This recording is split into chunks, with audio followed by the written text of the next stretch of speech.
But who knows what the truth is? It's like that. They found those pillars allegedly under Egypt, the pyramids. Yeah. And then and then people are lying about that. So who even knows like what's actually going on and what they're covering up and what's not a cover up? It's like those pictures really didn't show anything. The radar No, images. not at all.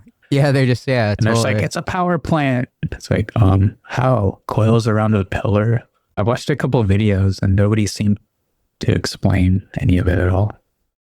Yeah, exactly. They just have these weird pictures and they're all like these graphics, like, like I can make these graphics like on Photoshop or some like basic graphic program. But like in all honesty, I'm not an expert in looking at this radar shit. So you could like tell me I'm looking at whatever and I'd probably believe you. I'm like, what? Yes. I can kind of see it there in this one on the upper right. Like it's kind of like, but what do we even, like you said, what are we even like really getting at? And then everything else we see is just like these other depictions. This is maybe a little bit kind of a concept, but it's like, and then you go into these don't think things those like prove anything at all.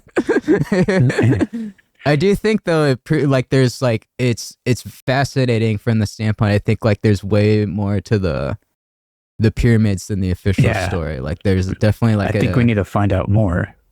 Yeah, for sure. Like I'm intrigued by fascinated by this whole story. The overall main thing though is they lie to us about everything. Yeah, totally. Yes. So we just kind of don't have any trust or faith in like anything. The original pyramid story was totally mostly bullshit. Yeah, sure. And they're still trying to run with it at times, especially like Egypt. It's really weird how the Egypt government, like in particular, like tries to lie and uphold that original story because they want to be like, oh, the Egyptians were badass. That's like what we made and stuff. They most likely found it. They were already there. And then that's why there is replicas that are not as good.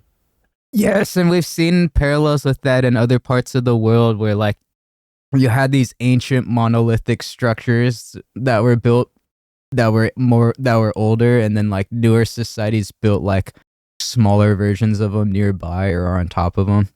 It was like the Romans. Could have been like this pre-Diluvian society before the flood, and then the flood came, and then the new people found this stuff. And they're like, whoa, let's make this. And then they couldn't. They're still doing, what was that one where they tried to move that? The pyramids are cat, dude. You ever wonder?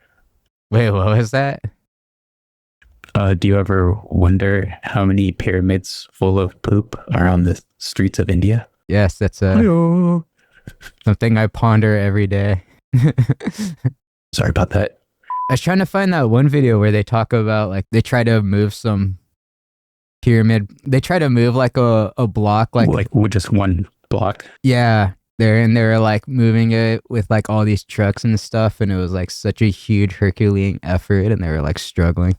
But yeah, this is from that like Bright Insight dude who was on the controversial Egypt guy. It might put some insight in perspective into the craziness of like the pyramids. Took up a project called Levitated Mass, where they chose to create a large-scale public art sculpture that consisted of a 340-ton granite stone that would appear to be levitating in front of the museum.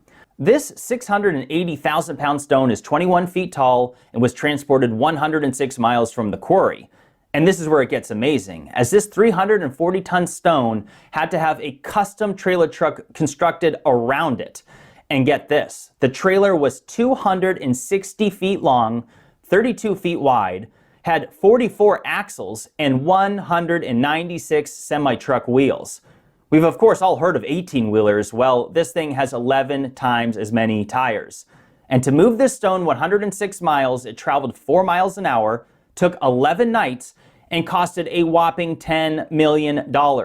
In fact, this project was said to be, quote, the largest operation of its kind since the Egyptians built the pyramids. And it took a year of planning and preparation to complete it from start to finish. So let me get this straight. This 340-ton stone is well under half the weight of the 2 Colossi of Memnon statues that were moved more than 3 times the distance.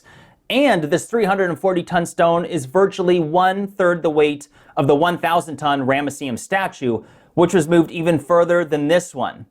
See, this is what I'm getting at. We have absolutely no clue how the ancients moved stones of this magnitude. No, we sure don't.